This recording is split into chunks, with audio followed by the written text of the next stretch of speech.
મુદ્દાની વાતની અને મુદ્દા નંબર 1 છે રાજકોટ સિવિલમાં લાલિયાવાડી અને હાસ્ય કલાકારની કથા।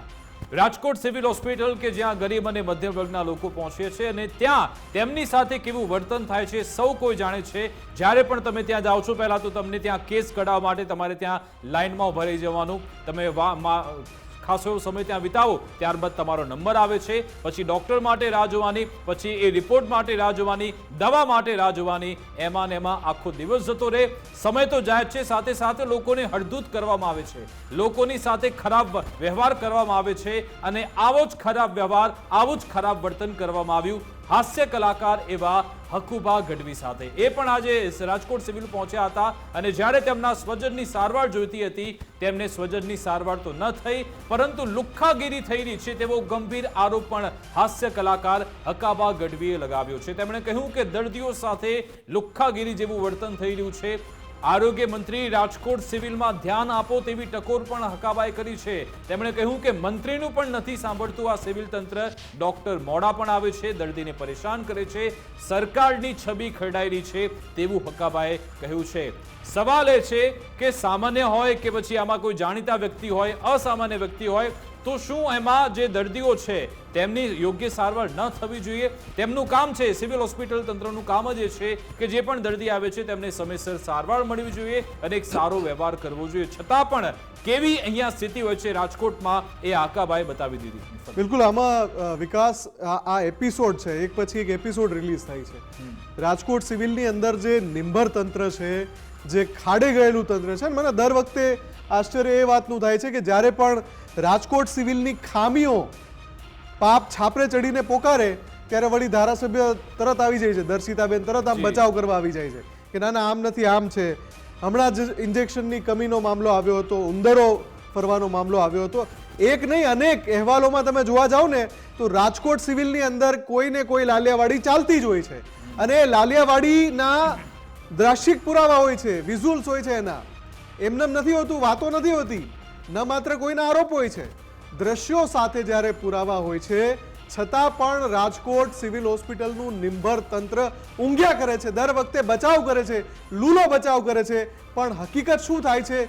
ખુદ ભાજપના કાર્યકર, આ ડાયરાના કલાકાર તો છે જ, પણ ભગવો ખેસ ધારણ કરી ચૂક્યા છે હકાભા, એમને કહેવું પડે કે આરોગ્ય મંત્રી રાજકોટ સિવિલ ઉપર ધ્યાન આપો, એટલે તમે વિચારો કઈ હદે એ માણસને ત્યાં પ્રતાડિત થવું પડ્યું હશે કે પોતે જે પક્ષમાં છે એ પક્ષના આરોગ્ય મંત્રીને ટકોર કરવી પડે અને એ જાણે છે કે પોતાની કેટલી અપીલ છે, એમને લોકો ઓળખે છે, એમનું કેટલું ફેન ફોલોઈંગ છે, એ જ્યારે એમને બોલવું પડે, એમની વ્યથા જ્યારે સામે આવી જાય, આ કોઈ આમ આદમી નથી, આમ આદમી તો રોજ વ્યથા જાહેર કરતો હોય, પણ એક માણસ, નામી વ્યક્તિ એ જ્યારે ત્યાં પહોંચે છે ત્યાં અને એવો આરોપ લાગે છે કે આ હોસ્પિટલની અંદર મંત્રીનું પણ નથી સાંભળવામાં આવતું। જી, એમણે ત્યાં સુધી કહ્યું કે મેં મંત્રીશ્રીને ફોન પણ લગાવ્યો છતાં પણ ડોક્ટરોએ હાથ અદ્ધર કર્યા, એમની કોઈ વાત ન સાંભળી અને પછી સારવારમાં તેમણે 3 થી 4 કલાકનો સમય લઈ લીધો અને હકાબાએ કહ્યું તે હું કે જે મારા સ્વજન છે એમને તો હું પ્રાઇવેટ હોસ્પિટલમાં લઈ જઈશ, પરંતુ જે સામાન્ય વર્ગના લોકો આવે છે, ગરીબ વર્ગના લોકો આવે છે,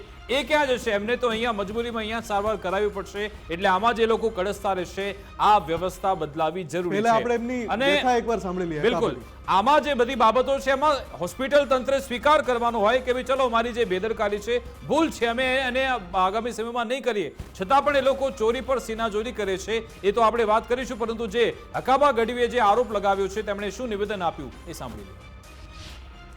મારા બેન છે, ગરીબ માણસ છે, ગૌશાળામાં નોકરી કરે છે, આખું પરિવાર, અને એ લોકો ચાલતા ચાલતા રાજકોટથી જતા હતા હળવદ માતાજી દર્શન કરવા માટે, અને વચમાં એક ગાડીવાળાએ મારા બેન રાતે 5 વાગે 5 થી 6, 5:30 ઉડાડી દીધા ગાડીવાળાએ, ગાડીવાળો વહી ગયો અને હેમરેજ થઈ ગયું, બેભાન થઈ ગયા હતા।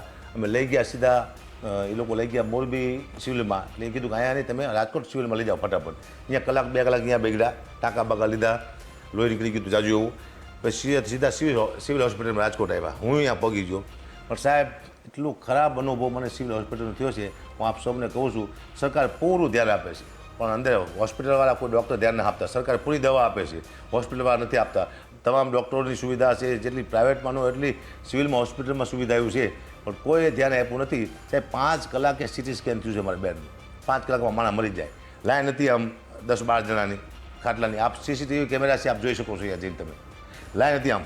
એટલે મેં કીધું ભાઈ ફટાફટ આમ લઈ લો, સિરિયસ છે કીધું.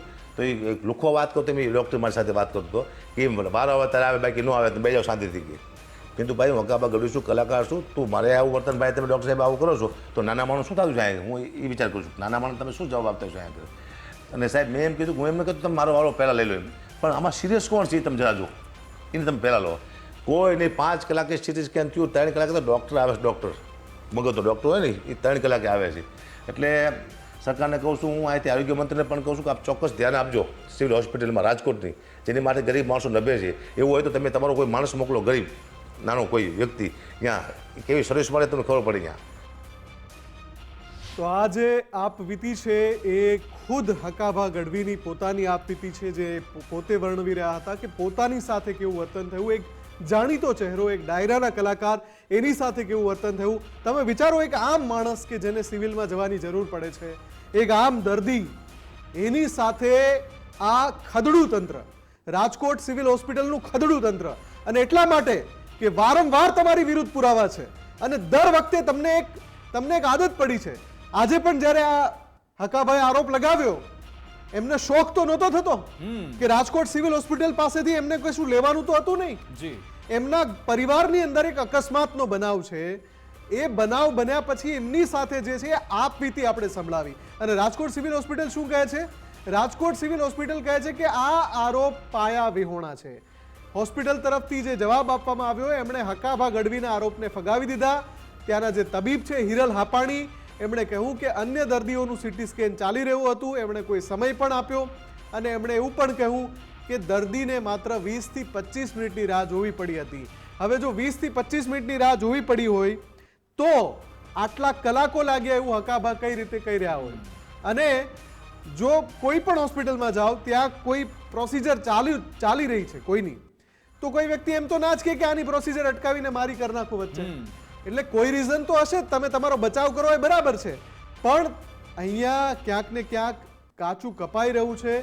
એના ઉપર નજર કરવાની જરૂર છે. રાજકોટ સિવિલ હોસ્પિટલ આંખે ચડી ગઈ છે. હવે એનું જે તંત્ર છે સુધારવાની જવાબદારી સ્વીકારવાની વાત છે. તમારું કામ છે દર્દીઓની સેવા કરવાનું, દર્દીઓને સ્વસ્થ કરવાનું, તેમને સેવા આપવાની. અને જો તમારી સામે કોઈ અંગુલી નિર્દેશ કરે છે તો એને ભૂલને તમે સ્વીકારો અને પછી હવે ભૂલ નહીં થાય એ તમે કહી દો અને પછી આગળ તમે વધી જાઓ. પરંતુ આમાં તમે સામેવાળો વ્યક્તિ ખોટું બોલી રહ્યો છે એમ કરીને તમે આમાં છૂટી ન જઈ શકો. અને સાથે સાથે અગાઉ ઋષિકેશ પટેલ મંત્રી છે, અહીંયા પોતે રજૂઆત કરવા આવી પહોંચ્યા છે. એમણે ક્લાસ લીધા હતા બધા જે અધિકારીઓ છે, અહીંયાના જે ડોક્ટરો છે, પ્રોફેસરો, તેમની સાથે સીધો સંવાદ કર્યો કે ભાઈ અહીંયા તમામ જે વ્યવસ્થા છે સુચારુ રૂપે ચાલવી જોઈએ. છતાં પણ વારંવાર થેલેસેમિયા દર્દીઓ છે તેમને સારવાર ન મળે, અહીંયા વંદા મળે, ગરોળીની અહીંયા જે વાતચીત થાય છે, ઉંદેરડા ફરતા હોય, બધું થતું હોય છે. અને હવે આ તો વિપક્ષ નેતા નહીં, આ તો ભાજપના નેતા છે હકુબા. એ પોતે આવીને એમ કહે છે કે અહીંયા સરકાર તો સારું કામ કરે છે પરંતુ આ તંત્ર બોગસ છે. હવે આ તંત્રને કોણ સુધારશે, કોણ તેને ઠપકો આપશે એ જોવાનું રહેશે. આ હોસ્પિટલ તંત્ર તરફથી આખરે શું પ્રતિક્રિયા આપવામાં આવી પણ સાંભળી લીધી. 25 ફેબ્રુઆરી આ પેશન્ટ આપણે ત્યાં આવેલું હતું. એમને ટ્રોમા હતો અને સીટી સ્કેન બ્રેઇન માટે આવેલું હતું. 11:20 પહેલી વાર પેશન્ટે આપણા ત્યાં રિપોર્ટ કરેલું છે. આ બધા વસ્તુના સીસીટીવીના આપણા ફૂટેજ છે મારી પાસે. 11:20 પેશન્ટ આવેલું હતું. એ જે તે સમયે ઓલરેડી એનેસ્થિશિયાની અંડર કોન્ટ્રાસ્ટ સ્ટડી ચાલી રહી હતી. આપણા જ ગરીબ દર્દીઓની કોન્ટ્રાસ્ટ સ્ટડી એનેસ્થિશિયા અંડર ચાલી રહી હતી. તો આપણે ચાલતું પેશન્ટ તો વચ્ચેથી ન ઉતારી શકીએ. એટલે આપણે પેશન્ટને રિક્વેસ્ટ કર્યું કે તમે જરાક વેઇટ કરો, આનું પતે પછી આપણે તમને કરી દઈએ. પહેલી વાર 11:50 પેશન્ટ અંદર લેવામાં આવ્યું. 20 થી 50 આટલો જ વેઇટિંગ હતો ને એ પણ કામ ચાલુ હતું એટલે વેઇટિંગ કરવું પડ્યું હતું. 11:50 પેશન્ટને અંદર લેવામાં આવ્યું. પેશન્ટ હલતું હતું અંદર, સ્ટેબલ નહોતું રહી શકતું. 12 વાગે આપણે બહાર કાઢ્યું અને પછી એનેસ્થિશિયાના સાહેબને ઇન્ફોર્મ કર્યું કે તમે આવી જાવ એટલે આપણે આમને શીશી સૂંઘાડીને આપણે તપાસ કરવી પડશે. પેશન્ટનું સ્કેન પાછું આપણે 12:15 અરાઉન્ડ ચાલુ કર્યું અને હજી તો પેશન્ટ ભાનમાં આવે ત્યાં આપણે રિપોર્ટ પણ એમને સાથે આપી દીધો હતો. એટલે આમાં કોઈ બીજી વાત જ નથી. ઓલરેડી કામ ચાલી રહ્યું હતું, મશીનમાં જ કામ ચાલી રહ્યું હતું અને એ બધાય પેશન્ટ દવા પીવડાવીને અને શીશી સૂંઘાડીને આપણે કરી રહ્યા હતા એ જે તે સમયે. તો એવી સ્ટડીમાંથી આપણે વચ્ચેથી તો કોઈને ન ઉતારી શકીએ.